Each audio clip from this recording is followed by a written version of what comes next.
Hello दोस्तों, मैं जैनेंद्र यादव। आप सबका बुलेट मैथ यूट्यूब चैनल पे स्वागत है। दोस्तों, मैं इस सेशन में मिसलेनियस क्वेश्चन का डिस्कशन करा रहे थे। नेक्स्ट क्वेश्चन देखते हैं। नेक्स्ट क्वेश्चन है क्या कि if sec theta plus cos theta equal to 5/2, ठीक है, और थीटा कहा थीटा इज ग्रेटर देन और इक्वल टू 0 डिग्री और less than equal to 90 degree, ये कहा थीटा, ठीक है। देन फाइंड मुझे क्या करना है, फाइंड कह रहा है कि फाइंड, ठीक है, फाइंड साइन स्क्वायर थीटा, ये चीज है, ठीक है। अब समझिए, क्या गिवन है कि sec theta plus cos theta equal to, ठीक है, इक्वल टू 5/2 है, ठीक है। अब देखिए, इस यहाँ पे थीटा का वैल्यू क्या रखेंगे कि sec theta plus cos theta का सम जो आएगा, है ना, वो 5/2 आएगा।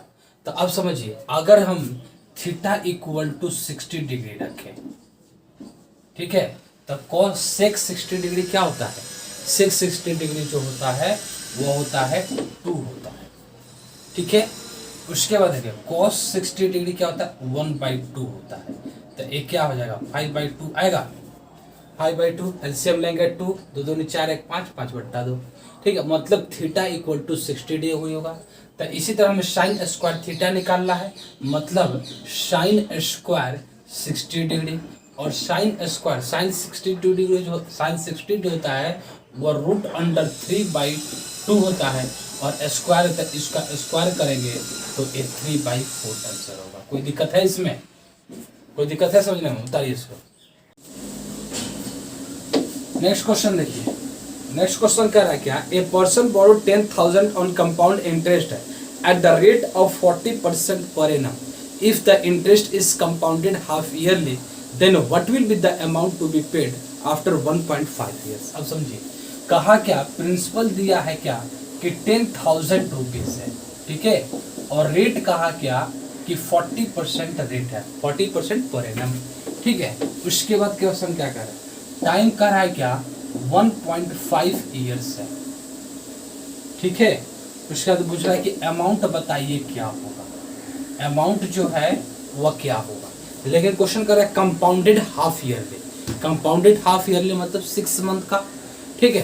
तो 6 मंथ का, तो इसमें कितना होगा, तो इसमें देखिए 1.5 साल है, तो 6 महीना प्लस 6 महीना प्लस 6 महीना, मतलब 3 हो जाएगा, यानी इसको क्या करेंगे 3 हो जाएगा, ठीक है। टाइम जो टाइम होगा 3। ये देखिए, रेट क्या करना है, कंपाउंडेड हाफ ईयरली में क्या होता है, रेट को हाफ कर दिया जाता है। तो रेट 40% है, तो ये क्या हो जाएगा 20% हो जाएगा, 20% है ना, 40% पर एनम, लेकिन 20% हाफ ईयरली का होगा, ठीक है। ये चीज हो गया। अब हमें अमाउंट इक्वल टू क्या होगा, अमाउंट इक्वल टू डिटेल बता दो, उसका शॉर्ट बताएंगे। Amount is equal to principal plus R/100 to the power t होगा, ठीक है।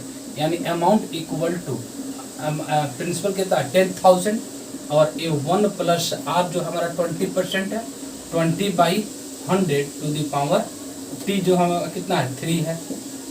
कोई दिक्कत है, यानी यहाँ amount is equal to 10,000 into, अब देखो 5 हो जाएगा, तो 1/5, तो एलसीएम लेंगे तो 5 और 5 6/5, 6/5 टू द पावर 3 हो जाएगा। तो इसको अब लिखिए, यानी अमाउंट इज इक्वल टू हो जाएगा 10,000 इंटू 6/5 इंटू 6/5, देखो पावर क्यू है ना, तो इंटू 6/5 इंटू 6/5 होगा। कोई दिक्कत है नहीं ना। तो अब इसको कैंसिल करो, अब देखो 5 से कटाओ तो 5 दूनी 10, 3 0, ठीक है। ये हुआ 5 चौका 20, 2 0, 8 5 40 है, ठीक है। अब ये देखो 6 का क्यूब कितना होता है 216 होता है, ये हुआ 80, है ना, इतना हो जाएगा। कोई दिक्कत है नहीं ना। ये हुआ 8 6 48 के 8 कैरी 4, 8 और 4 12, 8 4 12 के 2 कैरी 1, 8 दूनी 16 1 17, मतलब 17,280 रुपीज जो होगा वो अमाउंट होगा।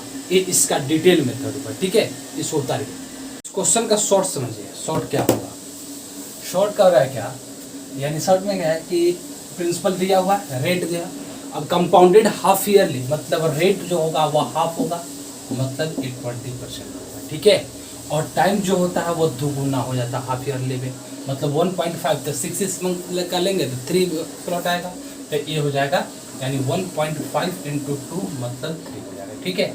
अब देखिए हमें अमाउंट चाहिए, तो 20% का फ्रैक्शन क्या लिख सकते हैं, 1/5 लिख सकते हैं, यानी 5 यूनिट अगर प्रिंसिपल है तो 1 यूनिट क्या होगा, इंटरेस्ट मिलेगा। यानी अब समझिए बात, मुझे क्या चाहिए, अमाउंट चाहिए, तो अमाउंट चाहिए यानी 10,000 रुपीज़ है, 10,000 रुपीज़ है, तब प्रिंसिपल में क्या होता है ना, प्रिंसिपल जो है, ठीक है, 10,000 है। कंपाउंड इंटरेस्ट में क्या होता है कि कंपाउंड इंटरेस्ट में प्रिंसिपल जो होता है, ठीक है, पहला प्रिंसिपल, उस पर इंटरेस्ट मिलेगा, सेकेंड ईयर के लिए जो अमाउंट होगा वो प्रिंसिपल का काम हो जाता है ना, काम करने लगता है ना। यदि अगर थर्ड ईयर में जाएंगे तो सेकेंड ईयर का जो अमाउंट आएगा वो थर्ड ईयर के लिए प्रिंसिपल का काम करेगा, ठीक है। यही होता है basic simple interest. Simple interest में क्या होता है, प्रिंसिपल सभी ईयर का सेम होता है ना, उसमें चेंज नहीं करता, प्रिंसिपल फिक्स होता है। लेकिन कंपाउंड इंटरेस्ट में क्या होता है कि अमाउंट जो होता है, अगले साल का अमाउंट जो होता है वो उस साल के लिए क्या करता है, वो प्रिंसिपल का काम करने लगता है, ठीक है। तो ये होता है। तो अब समझिए ये 10,000 रुपीज़ है, तो 5 यूनिट अगर प्रिंसिपल है तो 1 यूनिट क्या होगा, इंटरेस्ट होगा, तो उसको है ना 5 यूनिट प्रिंसिपल, 1 यूनिट इंटरेस्ट, मतलब अमाउंट कितना, 6 यूनिट। तो अगले साल के लिए, मतलब अगले साल के लिए अमाउंट कितना हो जाएगा, 6/5 होगा। अगर यहाँ हाफ ईयरली का है तो नेक्स्ट हाफ ईयर में, पहला हाफ ईयरली में इतना अमाउंट मिलेगा। अब ये प्रिंसिपल की तरह काम करेगा, तो ये अब पूरा अमाउंट प्रिंसिपल का काम करेगा। फिर नेक्स्ट ईयर के लिए 5 यूनिट अगर प्रिंसिपल है तो 1 यूनिट इंटरेस्ट होगा, मतलब 6 यूनिट क्या होगा, अमाउंट होगा। तो फिर ये क्या मिलेगा, 6/5, इतना है ना, इतना अमाउंट होगा, ठीक है, सेकेंड हाफ ईयरली जो है उसके लिए। लेकिन अब थर्ड में जैसे घुसेगा थर्ड हाफ ईयरली में, तो ये प्रिंसिपल की तरह काम करेगा, लेकिन अमाउंट चाहिए उसके बाद, तो फिर हो जाएगा क्या, 6/5। इसमें कोई दिक्कत है समझने में, ये डायरेक्ट बनेगा यहाँ से, ठीक है। वही चीज़ आया था, इसको काटो, 5 दूनी 10, ठीक है, 1 5 चौका 20, 8 पचे 40, मतलब क्या हुआ, 6 का क्यूब जो होता है वह 216 होता है, इनटू है ना 80, कोई दिक्कत नहीं ना। अब देखो 0, 8 छक 48, कैरी 4, 8 कम 8, 8 4 12, 2 कैरी 1, ठीक है, वह 8 दूनी 16 और 1 17, 17,280 रुपीज़ होगा इसका, 17,280 रुपीज़ होगा। उतारिए। नेक्स्ट क्वेश्चन कह रहा है क्या, if the roots of the quadratic equation x² + px + q = 0 are 2 and. देखो क्या करा, इक्वेशन दिया है क्या, x² + px, ठीक है, + q = 0, क्वाड्रेटिक इक्वेशन दिया है। इसका रूट्स जो दिया हुआ है, इसका रूट्स क्या है, रूट्स दिया है 2 और 4 है, ठीक है। What is the sum of p + q, p + q क्या हो। अब देखो रूट्स दिया हुआ है, तो रूट्स मतलब क्या हुआ कि इस रूट्स का वैल्यू इसमें पुट करेंगे तो इस सभी का टर्म जो होता है वो 0 हो जाएगा, है ना, रूट्स से मतलब ये हुआ। तो अब समझिए, तो एक इसमें अगर 2 वैल्यू पुट करेंगे, तो 2 वैल्यू पुट करेंगे तो क्या होगा, देखिए, तो 2 का स्क्वायर 4 होगा, प्लस 2p होगा, प्लस q = 0। अगर है तो इससे अगर हम बनाए तो क्या होगा, 2p, ठीक है, 2p + q = -4 हो गया। अगर मैं इस पर 4 रखूं तो क्या होगा, 4 यानी 6, 4 का स्क्वायर 16 प्लस 4p, ठीक है, 4p + q = 0। अब यहाँ देखिए, अगर मैं ये 4p रखूं और a + q = इधर जाकर क्या होगा, माइनस हो जाएगा, -16। अब इसको है ना सोल्व करिए, तो अब देखो अगर माइनस करते हैं, ठीक है, माइनस करेंगे तो एक क्यू क्यू कैंसिल हो जाएगा, मतलब यहाँ से क्या हो जाएगा 2pq होगा, माइनस 2pq हो जाएगा, ये प्लस में यहाँ पे। उसके देखिए यहाँ से करेंगे तो इक्वल टू प्लस में हो जाएगा, प्लस 8 4 12 यानी 8 हो गया यहाँ पे, ठीक है, यानी एक कैंसिल हो गया 4, मतलब p का वैल्यू क्या हुआ माइनस 4 आया, p का वैल्यू क्या हुआ -4 आया। अब इसमें, अब किसी भी एक इक्वेशन में, इसमें या इसमें p का वैल्यू पुट करो, यानी ये होगा 2p plus q equal to 4 है, हम p का वैल्यू पुट करते हैं, -4 है तब इसमें -4 रखेंगे यहाँ पे तो क्या होगा -8 हो जाएगा, प्लस q इक्वल टू 4 होगा, यानी q इक्वल टू, देखो इसको इधर भेजेंगे तो क्या हो जाएगा 12 हो जाएगा ना, ठीक है, इधर लगाएगा तो 12 हो जाएगा। तो हमें कोई आप क्वेश्चन पूछा है कि p प्लस क्यू क्या होगा, p प्लस क्यू जो होगा तो ये हो जाएगा p प्लस क्यू,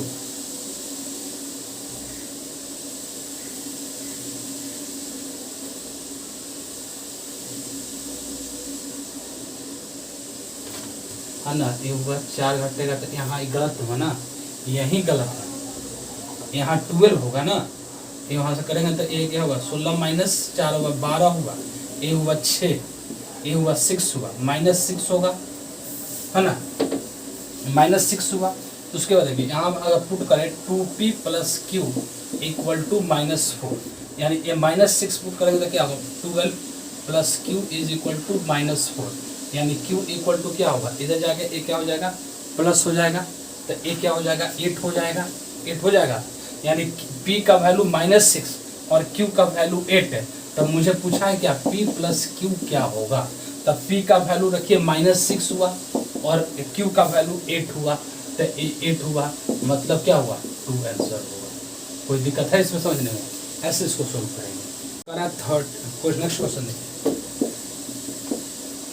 करा क्या, a pupil has asked to find out 5/16 of a number, है ना, by mistake he found out 5/6 of the number, his answer is 250 more than the correct answer, find the given number. देखो कहा क्या है ना, एक शिष्य है, उसको क्या कहा, उसको कहा गया कि 5/16 किसी नंबर का 5/16 फाइंड कीजिए, ठीक है, लेकिन वह गलती से क्या किया कि 5/6 ही उस नंबर का फाइंड किया, तो इससे क्या हुआ कि उसका जो आंसर आया वह करेक्ट आंसर से 250 अधिक आया, ठीक है, तो है ना फाइंड द गिवन नंबर। इसका समझिए, इसको डिटेल समझता है। मान लिए कि वो नंबर जो है, लेट नंबर बी x मान लिए x नंबर है, उसको कहा गया क्या 5/16 निकालने के लिए, मतलब निकालने के लिए कहा गया 5/16 x का 5/16, लेकिन निकाला क्या 5/6 x का, तो x का 5/6 निकाला, 5/6 x का निकाला, इतना निकालेगा, इतना होगा, और कहा गया उसको निकालने के लिए कि 5/16 x का 5/16 इतना निकालने के लिए कहा गया, लेकिन निकाला वह इतना, कहा कि वो जो निकाला है वो ना करेक्ट आंसर से 250 अधिक है, मतलब ये जो वैल्यू आएगा है ना इससे 250 अधिक आएगा, या तो इसमें से माइनस कर देंगे तो ये 250 के इक्वल होगा, है ना, ये डिटेल बता रहे हैं, इसको शॉर्ट में बताएंगे। ये हो गया, तो अगर हम इसको सोल्व करेंगे तो ये हमारा आंसर आएगा, क्लियर है, इसको सोल्व करेंगे तो आंसर आएगा। इसका शॉर्ट समझिए क्या हुआ, शॉर्ट में समझिएगा, यानी देखो 5/16 मुझे निकालना था, 5/16 उस है ना स्टूडेंट को निकालना था, लेकिन निकाला कितना 5/6 निकाला किसी भी नंबर का, तो क्या करते हैं कि ए डिनोमिनेटर जो है उसका एलसीएम लेंगे, क्या करेंगे डिनोमिनेटर का एलसीएम लेंगे, एलसीएम इस लेंगे कि आसानी से कट जाएगा, ठीक है, तो यहाँ से काटेंगे तो आसानी से कट जाएगा, तो 16 और 6 का एलसीएम क्या होगा, यानी एलसीएम लेंगे, एलसीएम ऑफ 6 and 16 क्या होगा, 6 and 16 का एलसीएम क्या होगा 6 है ना और 3 48 यानी 48, तो ये मान लिया कि 48 नंबर, ये हुआ 48, ठीक है, तो मान लिया कि 48 नंबर है, तो ये 48 हुआ, ठीक है, इसको कटाओ 16 तिया 48 है ना, और ये हुआ 8 छक 48, मतलब 5 तिया 15 और ये हुआ 8 8 5 40। तो देखो ओरिजिनल नंबर आता क्या, करेक्ट जो आंसर होता वह 15 आता, लेकिन इसका आया कितना है 40 आया है, गलत बनाया है तभी आया 40, तो 40। अब कहे वाले हो यानी 15 यूनिट अगर वो सही बनाता तो आता करेक्ट आंसर होता, लेकिन वो आया कितना 40 आया क्योंकि तो गलत बनाया। तो अंतर कितने का कह रहा कि 250 जो है 250 जितना आंसर लाया है वो करेक्ट आंसर से 250 अधिक है। तो इससे ये कितना अधिक है, तो ये 25 यूनिट अधिक है। तो हम कह सकते हैं क्या कि 25 यूनिट इक्वल टू 250। कि कहा कि 250 जितना आंसर लाया ओरिजिनल नंबर से करेक्ट आंसर से वो 250 अधिक है, मतलब 2 यूनिट इक्वल टू 250, तो 1 यूनिट इक्वल टू क्या हो जाएगा 10 हो जाएगा। तो हमें पूछा क्या कि ओरिजिनल नंबर क्या है, तो ओरिजिनल नंबर क्या है 48 है। तो ओरिजिनल नंबर अगर हम बात करें तो नंबर जो होगा वो 48 यूनिट होगा। तो 1 यूनिट इक्वल टू 10, तो 48 यूनिट इक्वल टू क्या होगा 48 इंटू 10 मतलब 480 आंसर होगा। कोई दिक्कत है इसमें, ये इसका शॉर्ट तरीका है बनाने का, ठीक है। उतारिए इसको। नेक्स्ट क्वेश्चन का क्या करा, in the given figure BC is the chord and CD is tangent through the point C. If angle AOC equal to 118, then find ACD. अब समझिए, करा एक फिगर दिया हुआ है ना, ऐसे फिगर है, ठीक है। कहा क्या इस फिगर में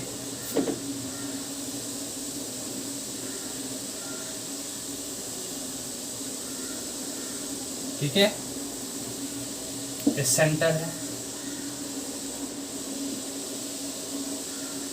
ये हुआ, ये देखिए ए बी सी दिया हुआ, ठीक है, ए ओ दिया हुआ, और यहाँ देखिए है ना ए हो गया डी, ठीक है, ए हो गया एंगल 118 डिग्री।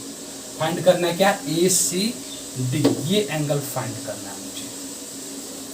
क्वेश्चन समझिए, क्वेश्चन कह रहा है क्या कि एक सर्कल है, ठीक है, उसमें कहा कि BC जो है ये BC कोड है, ठीक है, एंड CD और CD जो है वह टेंजेंट है C पे, ठीक है, टेंजेंट है C पे, क्लियर है।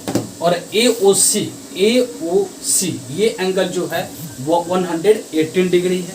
तो फाइंड कीजिए कि ये एंगल क्या होगा। तो देखिए यहाँ पे ये 118 डिग्री है, मतलब इस ट्रायंगल में अगर ट्रायंगल AOC की बात करें, ट्रायंगल AOC की बात करें तो ये एंगल प्लस ये एंगल और प्लस ये एंगल का सम 180 होगा, का सम क्या होगा 180 होगा। तो 180 होगा मतलब अगर इस एंगल का और इस एंगल का सम निकाले तो कितना होगा 180 माइनस 118 है ना 118, तो कितना हो जाएगा 2 इधर यानी 62 हो जाएगा। मतलब इस दोनों एंगल का सम, इस एंगल का और इस एंगल का सम जो होगा वह कितना होगा 62 होगा। कोई दिक्कत है 62 होगा, इस एंगल का सम और इस एंगल, ये एंगल और ये एंगल का सम जो होगा 62 होगा। अब बात समझिए, ये जो AO है और OC है वह रेडियस है, AO और OC जो है वह रेडियस है। तो एक क्या आइसोसेलेस ट्रायंगल बनाएगा, और आइसोसेलेस ट्रायंगल में एक ट्रायंगल जो है ऑपोजिट एंगल्स जो होता है, इक्वल साइड्स का ऑपोजिट एंगल जो होता है इक्वल होता है, मतलब ये एंगल और ये एंगल दोनों क्या होगा इक्वल होगा, यानी ये दोनों का सम 62 है तो ये दोनों का या क्या होगा 31, मतलब ये भी एंगल 31 होगा और ये भी एंगल 31 होगा। अब बात समझिए है ना, टेंजेंट पे है ना, टेंजेंट पे रेडियस जो होता है वो हमेशा परपेंडिकुलर होता है, टेंजेंट पे रेडियस जो होता है वो हमेशा परपेंडिकुलर होता है। बात समझिए, यानी ये रेडियस है और ये टेंजेंट है, मतलब ये एंगल हम क्या होगा 90 डिग्री होगा, ये पूरा एंगल 90 डिग्री होगा और ये 31 डिग्री है, मतलब ये एंगल क्या होगा 90 डिग्री माइनस 31 डिग्री। कोई दिक्कत है, यानी ये क्या हो जाएगा 59 डिग्री हो जाएगा, मतलब आंसर हमारा क्या होगा 59 डिग्री। कोई दिक्कत है समझने में, उतारिए इसको। नेक्स्ट क्वेश्चन कह रहा है क्या, ए सॉलिड मेटालिक सिलेंडर है ना, of base radius 3 centimetre and height 5 centimetre is melted to form cones. Each of height 1 centimetre and base radius 1 millimetre, how many cones were formed. देखो कह रहा है क्या कि सिलेंडर है, एक मेटलिक सिलेंडर है, ठीक है, सिलेंडर है, इसमें इसका कह रहा है कि इसका जो बेस का रेडियस जो है वह 3 सेंटीमीटर है और हाइट जो है वह 5 सेंटीमीटर है, ठीक है। कह रहा है कि इसको मेल्ट किया गया और एक और कोन के फॉर्म में बनाया गया, ठीक है, कोन के फॉर्म में बनाया गया, ठीक है। अब समझिए इस कोन के लिए कहा कि इसका रेडियस जो है, रेडियस है 1 मिलीमीटर है, ठीक है, और हाइट जो है वो 1 सेंटीमीटर है। तब बताइए कि how many cones were formed, तो कितने कोन्स फॉर्म होंगे।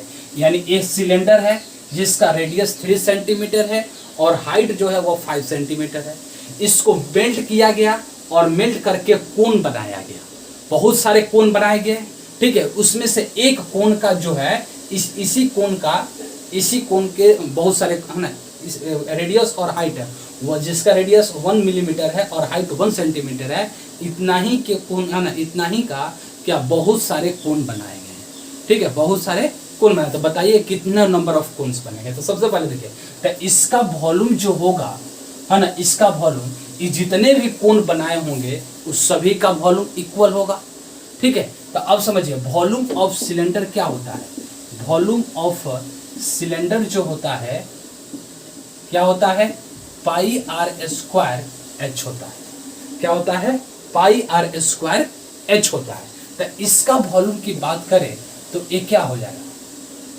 अगर यहाँ देखें तो पाई आर स्क्वायर, आर क्या है 3 × 3 और हमारा एच क्या है 5 है, इतना वॉल्यूम होगा। अब रही बात इसकी वॉल्यूम ऑफ कोन क्या होगा।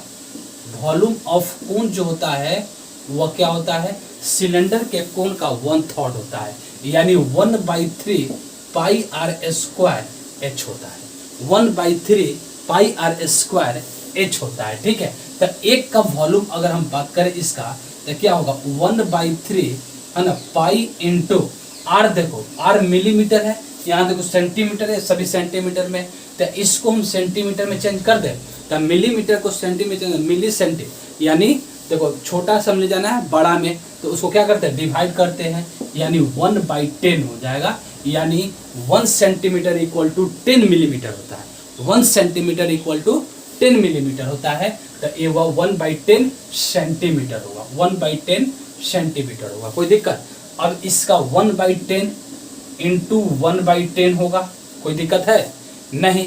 और देखिए इसका रेडियस जो है 1 है, मतलब एक कोन का वॉल्यूम इतना है, ठीक है, और ये टोटल सिलेंडर का वॉल्यूम इतना है, तो नंबर ऑफ कोन पता चल जाएगा, इसमें इससे डिवाइड कर देंगे, यानी नंबर ऑफ कोन की बात करें, नंबर ऑफ कोन की बात करें तो ये क्या होगा पाई इंटू 3 × 3 × 5, ठीक है, डिवाइडेड बाई 1/3 इंटू पाई है ना, इंटू 1/10 इंटू 1/10 इंटू 1 होगा, कोई दिक्कत है। देखो पाई से पाई कैंसिल कर देंगे, ठीक है। अब ये देखो ये सभी नीचे में है ना, ये 1/3 है, 1 × 1/10 है, 1/10 है, ये ऊपर जाकर मल्टीप्लाई हो जाएगा, मतलब ये आएगा क्या, यानी 3 × 3 × 5, ठीक है, ये ऊपर जाकर मल्टीप्लाई होगा, फिर 3 × 10 × 10 होगा, कोई दिक्कत है। अब ये देखिए है ना, 3 × 3 = 9 और 5 × 3 = 15, 15 × 9 = 135 है ना, 135 यानी इतना हो जाएगा 800, मतलब 1 है ना 135 यानी 13,500 कोन्स बनेंगे, है ना, 13,500 कोन बनेंगे, ठीक है। कोई दिक्कत है, उतारिए इसको।